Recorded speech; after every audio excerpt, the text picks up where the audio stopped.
Hello दोस्तों, आज फिर से सभी का स्वागत है हमारे अपने YouTube चैनल में। ठीक है, तो चलो दोस्तों स्टार्ट करते हैं कक्षा 8 का ज्योग्राफी का सेकेंड चैप्टर, जो है भूमि, मृदा, जल, प्राकृतिक वनस्पति और वन्य जीवन संसाधन। ठीक है, और दोस्तों इससे पहले आपको याद दिला दूं कि प्लीज़ मेरे चैनल को सब्सक्राइब कीजिए, वीडियोज़ को लाइक कीजिए और अपने दोस्तों में शेयर कीजिए ताकि उनको भी फ़ायदा मिले। ठीक है, तो देखो इस चैप्टर में क्या है, भूमि के बारे में बताया गया है, मृदा के बारे में बताया गया है, जल के बारे में बताया गया है। ठीक है, ये तीनों चीज़ें कैसे इंपॉर्टेंट है, फिर प्राकृतिक वनस्पतियाँ और उनका वन्य जीवन और उनका संसाधन कैसे इंपॉर्टेंट है, ये सब चीज़ें ये चैप्टर में बताई है। यहाँ पे एक स्टोरी है, वहाँ पे बताया गया है कि कैसे अलग अलग जगह पे लोग रहते हैं और कैसे एक दूसरे से वहाँ की सभी चीज़ें अलग अलग होती है और सभी जो संसाधन हैं उनके बारे में बताया गया है। ठीक है, तो चलो स्टार्ट करते हैं। माम्बा और पीटर विश्व के, यहाँ पे संक्षिप्त में बताया गया है, माम्बा और पीटर जो है, ठीक है, माम्बा और पीटर जो है वो विश्व के दो विभिन्न स्थानों में रहते हैं। ठीक है, और उनके जीवन व्यतीत करने में बहुत ज़्यादा अंतर है, ये वो स्टोरी में बताया गया है।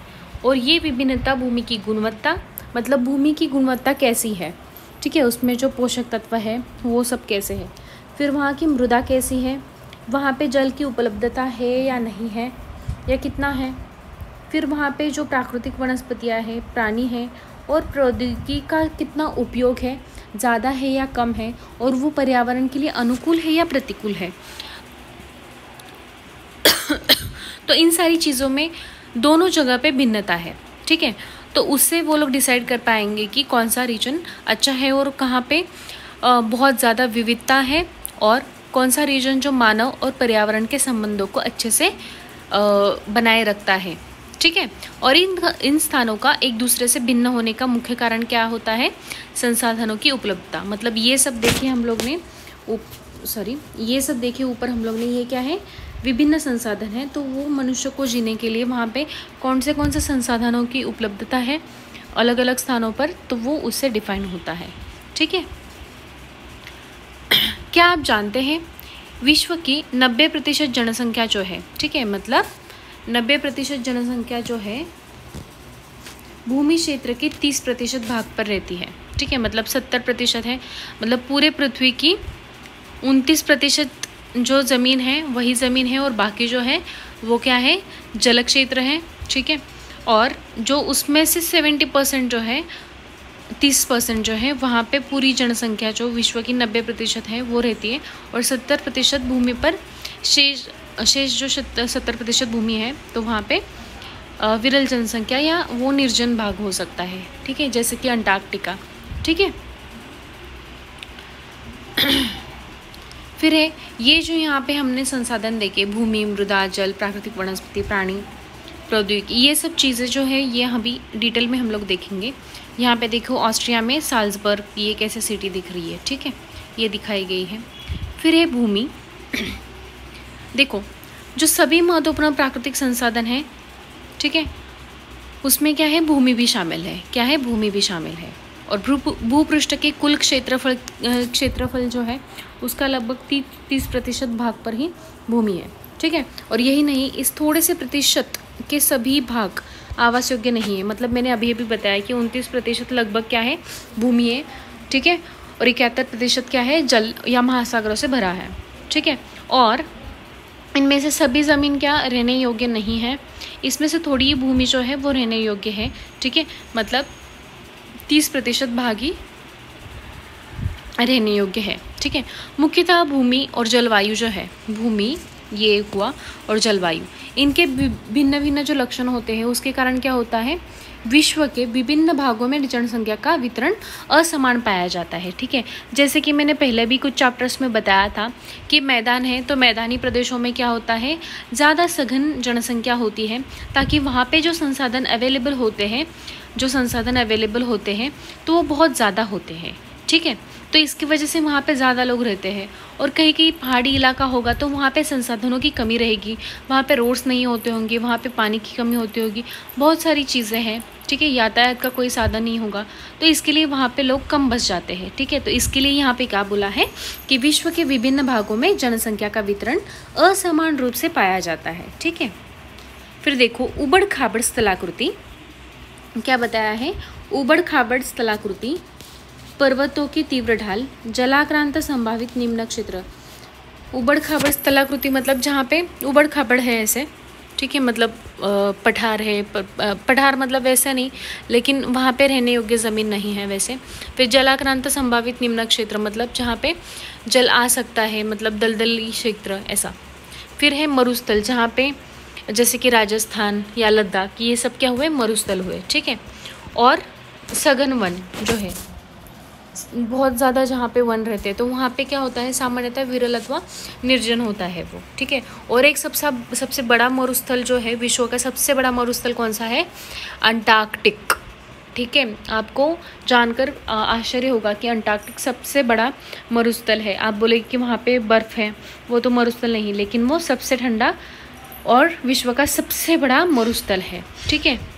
उर्वर मैदान जो है, ठीक है, ये सब छोड़ के जो बचा हुआ मैदान है और नदी घाटियाँ है, तो उसमें क्या होता है, कृषि योग्य भूमि उपलब्ध होती है, क्योंकि नदियों से क्या होता है, एक जलोढ़ आता है, ठीक है। और वहाँ पे जो मिट्टी के साथ बहकर बहुत सारा अच्छा जो कृषि के लिए उपयुक्त होता है तो बहकर आता है, और वहाँ पे कृषि अच्छी हो सकती है और वो वहाँ की भूमि कृषि योग्य हो जाती है, ठीक है। इसके लिए ये स्थान क्या है, विश्व के सघन बसे क्षेत्र है, ठीक है। जैसे कि इंडिया में मैंने बताया था कि गंगा का क्षेत्र, और पहले भी 4 जो संस्कृतियाँ थी, टिग्रिस नदी के किनारे, नील नदी के किनारे, सिंधु नदी के किनारे, ठीक है। तो ये कुछ है सभ्यताएं, तो वो भी इसी का एक उदाहरण हो सकता है, ठीक है।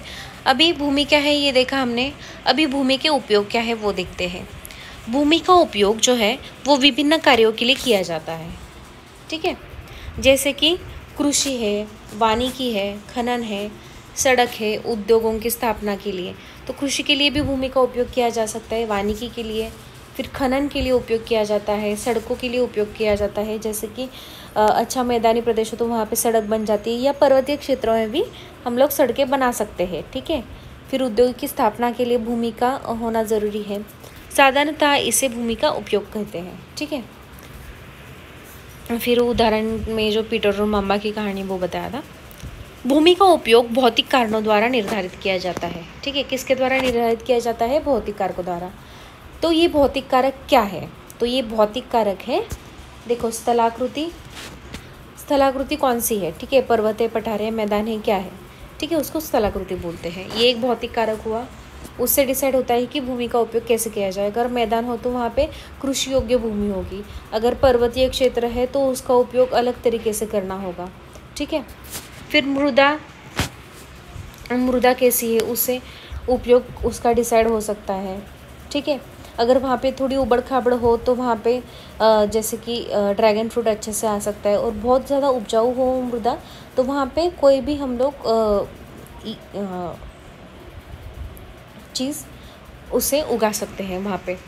फिर है जलवायु, उस प्रदेश की जलवायु कैसी है, फिर वहाँ पे कोई खनिज मिलता है क्या, फिर वहाँ पे जल की उपलब्धता कैसी है, तो ये सारी चीज़ें जो है तो ये सब डिसाइड करते हैं कि भूमि का उपयोग कैसे किया जाए, ठीक है। तो ये सब क्या है, भौतिक कारक है। भौतिक कारक कौन से है, स्थलाकृति, मृदा, जलवायु, खनिज और जल की उपलब्धता, ठीक है। ये बहुत ज़्यादा इंपॉर्टेंट है, मेंस में भी आप लिख सकते हो ये, ठीक है।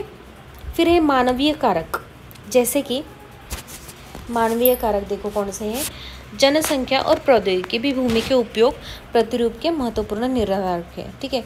आखिरकार ये सभी भौतिक कारक हो गए, फिर भी क्या होता है कि मानव ही क्या करता है, उस भूमि का उपयोग करता है, तो इसके वजह से वहाँ पे जनसंख्या कितनी है और वहाँ पे कौन सी प्रौद्योगिकी है, तो इससे क्या होता है कि वो भूमि का उपयोग कैसा करना है वो निर्धारित होता है, ठीक है। फिर है स्वामित्व के आधार पर, मतलब किसका हक है उस पर या किसकी है, भूमि को निजी और सामुदायिक भूमि में बांटा जा सकता है, ठीक है। तो जिस पे हम लोग खेती करते हैं तो वो भूमि लगभग मतलब बहुत बार ऐसे होता है कि वो निजी भूमि होती है, और कहीं पर्वतीय प्रदेश या कुछ वन हो तो वो सामुदायिक भूमि हो सकती है। ठीक है, निजी भूमि व्यक्तियों के स्वामित्व में होती है, जबकि सामुदायिक भूमि जो होती है वो समुदाय के स्वामित्व में होती है। मतलब वो चाहे गांव के इसमें हो या किसी शहर के स्वामित्व में हो या किसी गवर्नमेंट के स्वामित्व में हो, तो वो क्या होती है, सामुदायिक भूमि होती है। ठीक है, सामान्य रूप से इसका उपयोग समुदाय से संबंधित व्यक्तियों के लिए किया जाता है। जैसे कि कभी कभी ऐसे कुछ वन रहते हैं जहाँ पे कुछ एक ही प्रकार के वृक्ष लगाए जाते हैं, और वो गाँव वालों की ऐसी धारणा होती है कि उसको काटा ना जाए, ताकि हमारा भगवान हमें कुछ शिक्षा दे सकता है, ताकि वो जो वन है तो उसका संरक्षण हो सके, इसके लिए ऐसा बोला जाता है। ठीक है, जैसे चारा, फलों, नट या औषधीय बूटियों को एकत्रित करना, और इस सामुदायिक भूमि को साझा संपत्ति संसाधन भी कहा जाता है। ठीक है, फिर है जनसंख्या जो है और उनकी मांग जो है वो सदैव बढ़ती रहती है। ठीक है, मतलब जनसंख्या ज़्यादा हो गई तो उनकी मांग भी बढ़ेगी। ठीक है, लेकिन क्या है, लेकिन भूमि तो हमारे पास लिमिटेड है, मतलब उसकी उपलब्धता जो है वो सीमित है। ठीक है, तो स्थान के अनुसार क्या होता है, भूमि की गुणवत्ता जो है उसमें अंतर आता है। ठीक है, मतलब जैसे हम लोग अगर सोचें कि भारत की किसी एक जगह पर ऐसी उपजाऊ मिट्टी है या ऐसे भूमि है, उसकी गुणवत्ता ऐसी है, तो ऐसा ज़रूरी नहीं कि अफ्रीका में भी वैसा होगा। ठीक है, कभी कभी ऐसा हो सकता है कि अफ्रीका में कुछ अच्छी चीज़ हो भूमि के बारे में, तो वो इंडिया में ना हो या किसी और देश में ना हो, ऐसे होता है मतलब। ठीक है, बहुत मतलब बार ऐसे होता है कि भूमि की उपलब्धता जो है वो अलग अलग जगह पे अलग अलग होती है। ठीक है, मतलब गुणवत्ता भी अलग अलग होती है। लोगों ने सामुदायिक भूमि पर व्यापारिक क्षेत्र बनाने, मतलब वो व्यापार का क्षेत्र बनाने, फिर नगरीय क्षेत्रों में क्या होता है कि भूमि का उपयोग घर बनाने के लिए किया। ग्रामीण क्षेत्रों में कृषि योग्य भूमि विस्तार करके अनाधिकृत हस्तक्षेप करना शुरू कर दिया है। ठीक है, तो ये सब चीज़ें हो रही है, तो इसकी वजह से भूमि का कुछ अलग ही उपयोग किया जा रहा है। तो इसके लिए आज भूमि उपयोग प्रतिरूप में व्यापक परिवर्तन हमारे समाज के सांस्कृतिक परिवर्तनों को दर्शाते हैं। सांस्कृतिक परिवर्तन मतलब क्या, पहले देखो मैंने अभी एग्जांपल बताया कि कुछ वन होते हैं वो सामुदायिक उस पे स्वामित्व होता है, तो लोग वो काटते नहीं थे क्योंकि उनकी उस पे श्रद्धा थी। लेकिन अभी क्या हो रहा है कि ठीक है कुछ नहीं होता तो काट देंगे, वहाँ पे कुछ ना कुछ अलग कर देंगे, तो कृषि योग्य भूमि कर देंगे, या उसको मतलब जो पर्यावरण का संवर्धन और संरक्षण है तो वो नहीं कर सकते। तो इसके लिए क्या बोला है, जो सांस्कृतिक रूप से चलता आ रहा है उसमें परिवर्तन हो रहा है। ठीक है, वर्तमान में कृषि और निर्माण संबंधी जो गतिविधियां हैं, ठीक है, उसके प्रसार के कारण क्या हुआ है, निम्नीकरण हुआ है।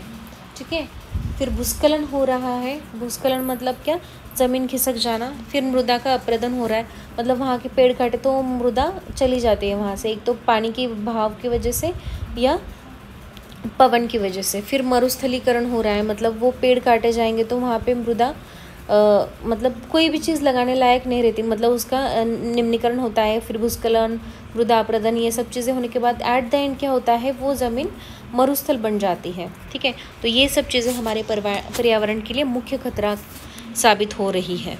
ठीक है, अभी भूमि संसाधन का संरक्षण कैसे किया जाए, तो पहले आप एक बात ध्यान में रखिएगा, भूमि जो है वो एक महत्वपूर्ण संसाधन है। ठीक है, तो उसका संरक्षण करना हमारी ज़रूरत है। ठीक है, तो बढ़ती जनसंख्या तथा इसकी मांगों को पूरा करने के लिए क्या करते हैं, उसके कारण क्या हो रहा है, पहले तो वन भूमि और कृषि योग्य भूमि जो है वो बड़े पैमाने पर उसका विनाश हो रहा है।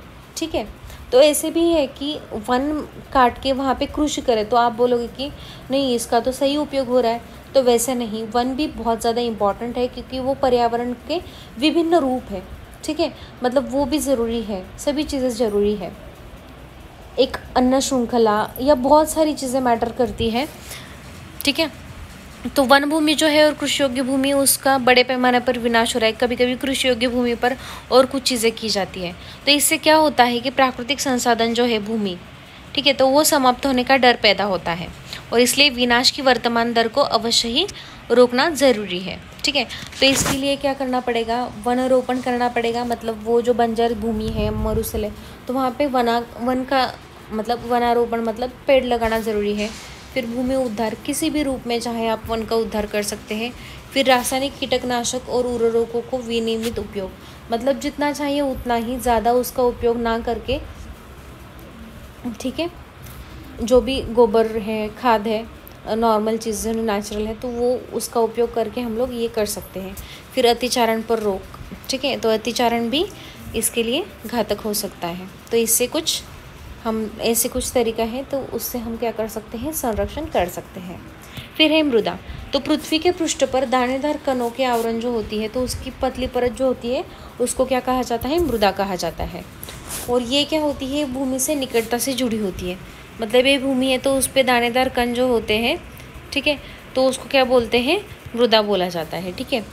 स्थल रूप जो है वो मृदा के प्रकार को निर्धारित करते हैं। मतलब पर्वत है, पठार है, मैदान है, ये वो, तो वो क्या करते हैं, मृदा के प्रकार को निर्धारित करते हैं। मृदा का निर्माण जो है वो कैसे होता है, तो वो चट्टानों से प्राप्त खनिजों और जैव पदार्थों से होता है, ठीक है। ये भूस्खलन वगैरह देखेंगे। तथा भूमि पर पाए जाने वाले खनिजों से होता है। कैसे होता है, भूमि पर पाए जाने वाले खनिज, ठीक है, फिर खनिज चट्टानों से जो प्राप्त होते हैं और जैव पदार्थ, ठीक है। और यह अपक्षय की प्रक्रिया के माध्यम से बनती है। अपक्षय जो क्रिया है उसके माध्यम से। फिर खनिजों और जैव पदार्थों का सही मिश्रण मृदा को उपजाऊ बनाता है। उसके लिए वो भी इम्पोर्टेंट है कि उसका सही मिश्रण होना ज़रूरी है, ठीक है। अभी देखेंगे भूस्खलन क्या है। तो देखो, भूस्खलन का सामान्य रूप क्या होता है, शैल या मलबा या ढाल से गिरने वाली मिट्टी के बृहद संचलन के रूप में परिभाषित किया जाता है। मतलब ढाल जो होती है तो उससे क्या होता है, शैल, मलबा या बृहद रूप से मिट्टी गिर जाती है। प्राय ये कब होता है, अगर नेचुरल रूप से भूकंप, बाढ़, ज्वालामुखी ये सब के साथ होता है। और लंबे समय तक भारी वर्षा होने से भी भूस्खलन होता है। नदी के प्रवाह को कुछ समय के लिए अवरुद्ध कर देता है, ठीक है। और नदी अवरुद्धता के अचानक फूट पड़ने से निचली घाटियों के आवासों में विध्वंस आ जाता है। और पहाड़ी भूभाग में भूस्खलन एक मुख्य और विस्तृत रूप से फैली प्राकृतिक आपदा है जो प्रायः जीवन और संपत्ति को आघात पहुंचाती है। और ये है चिंता का विषय। तो इसमें देखा हम लोग ने कि ये बेसिकली क्या है कि मृदा मतलब जो है, या कुछ पत्थर, मिट्टी वगैरह जो है, शैल, मलबा, तो वो गिर जाते हैं नीचे। और क्या होता है, उसके वजह से नदी घाटी अवरुद्ध होती है, घरों का नुकसान होता है, बहुत सारी चीज़ें होती है। तो इसके लिए ये भी एक चिंता का विषय है। एक वस्तुस्थिति अध्ययन, हिमाचल प्रदेश या पूरा हिमालयन रीजन जो है वो भूस्खलन से बहुत ज़्यादा प्रभावित है, ठीक है। हिमाचल प्रदेश के किन्नौर जिले में रिकांग पीओ के निकट पंजी गाँव में बड़े भूस्खलन के कारण राष्ट्रीय महामार्ग 22 की पुरानी हिंदुस्तान तिब्बत सड़क का 200 मीटर तक भाग नष्ट हो गया था, ठीक है। और पंजी गाँव में तीव्र विस्फोटन हुआ था। और विस्फोटन के कारण क्या हुआ था, ढाल का यह कमजोर क्षेत्र नीचे गया, ठीक है। और जिसके कारण सड़क और गांव जो है वो आसपास के क्षेत्र को क्षति पहुंची और किसी संभावित मानव विनाश से बचने के लिए पूर्ण रूप से खाली करा दिया गया था, ठीक है। न्यूनीकरण विधि क्या है इसकी, तो देखो, भूस्खलन प्रभावित क्षेत्रों को मानचित्र बनाकर प्रभावित होने वाले स्थानों को इंगित करना और फिर आवास योग्य बनाने के लिए छोड़ा जा सकता है। फिर भूमि को खिसकने से बचने के लिए प्रतिधारी दीवार का निर्माण किया जा सकता है, जैसे कि एक दीवार बनाना या वहाँ पे देखो कभी कभी सीमेंट या मतलब ऐसे तार से उसको बांध दिया जाता है, ठीक है, फिर उस पर सीमेंट। तो वो भूस्खलन को रोकने का सबसे प्रभावी तरीका है वनस्पति आवरण में वृद्धि। तो वहाँ पे वनस्पति लगाने से भूस्खलन कम हो सकता है। और सतही अपवाह और झरना के जो प्रभाव रहते हैं उसके साथ साथ भूस्खलन की गतिशीलता को नियंत्रित करने के लिए पृष्ठीय अपवाह नियंत्रण उपाय कार्यान्वित किए गए जाने चाहिए, ठीक है। तो ये सब है, ये कुछ शॉर्ट में था। तो अभी देखो मृदा देख रहे थे हम लोग, ठीक है। तो ये देखो मृदा परिच्छेदिका क्या है, ये देखो, ये है जनक चट्टानें, ये है अपक्षयी चट्टान, मतलब ये चट्टान से ये चट्टानें बनती है। और उसके बाद में इसके छोटे छोटे बनकर ये बालू, गाद और क्ले के साथ उपमृदा बनती है। और उसके साथ ह्यूमस और वनस्पति के साथ ऊपरी मृदा बन जाती है, ठीक है। फिर अपक्षय क्या है, अपक्षय देखो, तापमान परिवर्तन होगा, फिर तुषार क्रिया होगी, मतलब ऐसे फवारे, फिर पौधों, प्राणियों और मनुष्य के क्रियाकलाप द्वारा अनावरित शैल टूट जाते हैं, ठीक है। और वो उनका क्षय होता है, तो उसको क्या बोलते हैं, अपक्षय बोलते हैं, ठीक है। क्या आप जानते हैं केवल 1 सेंटीमीटर मृदा को बनाने में सैकड़ों वर्ष लग जाते हैं, ठीक है। तो अभी देखो मृदा निर्माण को प्रभावित करने वाले कारक कौन से हैं। देखो कौन से हैं। देखो पहला तो है जनकशैल, रंग गठन, रासायनिक गुणधर्म, खनिज मात्रा, पारगम्यता को निर्धारित करती है। ठीक है, जनकशैल जो है वो रंग गठन, रासायनिक गुणधर्म, खनिज की मात्रा, पारगम्यता को निर्धारित करते हैं। फिर जलवायु, तापमान, वर्षा, अपक्षय और ह्यूमस निर्माण की दर को प्रभावित करते हैं। फिर समय मृदा परिच्छेदिका की मोटाई निश्चित करता है और वनस्पतिजात, प्राणीजात और सूक्ष्मजीव ह्यूमस निर्माण की दर को प्रभावित करते हैं। और उच्चावच, तुंगता और ढाल मृदा के संचय को निर्धारित करती है। ये सभी चीज़ें इंपॉर्टेंट है। ठीक है, फिर है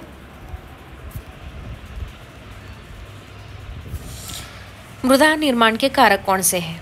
तो देखो दोस्तों, प्लीज़ मेरे चैनल को सब्सक्राइब कीजिए, वीडियोस को लाइक कीजिए और अपने फ्रेंड्स में शेयर कीजिए ताकि मुझे भी मोटिवेशन मिले।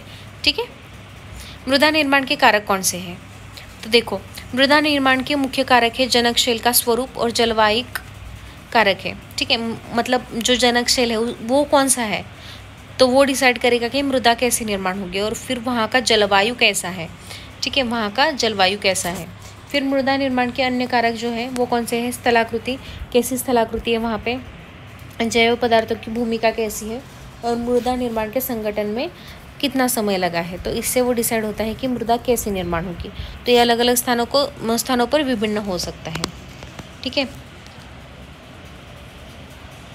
मृदा का निम्नीकरण और संरक्षण के उपाय कौन से हैं। जैसे कि भूमिका देखा हम लोग ने, मृदा अपरदन और क्षीणता। अपरदन जो होता है मृदा अपरदन, और क्षीण मृदा मतलब थोड़ी सी कम उपजाऊ मिट्टी या अच्छी मिट्टी। मृदा संसाधन के लिए दो मुख्य खतरे हैं, जैसे कि मानवीय और प्राकृतिक, दोनों ही कारकों से मृदा का निम्नीकरण हो सकता है। ठीक है, मृदा के निम्नीकरण में सहायक कारक कौन से हैं। तो वनोन्मूलन से होता है, अतिचारण से होता है, रासायनिक उर्वरक जो छोड़ते हैं उससे होता है, और फिर कीटनाशकों का उपयोग जो होता है, फिर वर्षा दोहन, भूस्खलन और बाढ़, ये सब चीज़ों से क्या होता है, मृदा का निम्नीकरण होता है।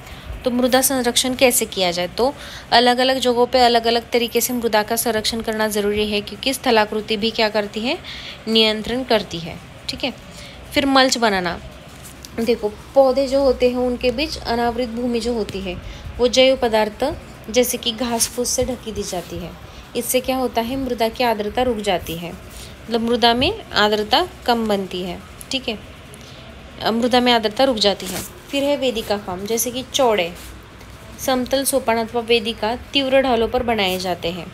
ठीक है, ये देखो ऐसे ऐसे ऐसे ऐसे ऐसे ऐसे ऐसे। ठीक है, ये वहाँ पे बनाए जाते हैं। ठीक है, ताकि सपाट सतह फसल उगाने के लिए उपलब्ध हो, और इनसे क्या होता है, पृष्ठीय प्रवाह और मृदा अपरदन कम होता है।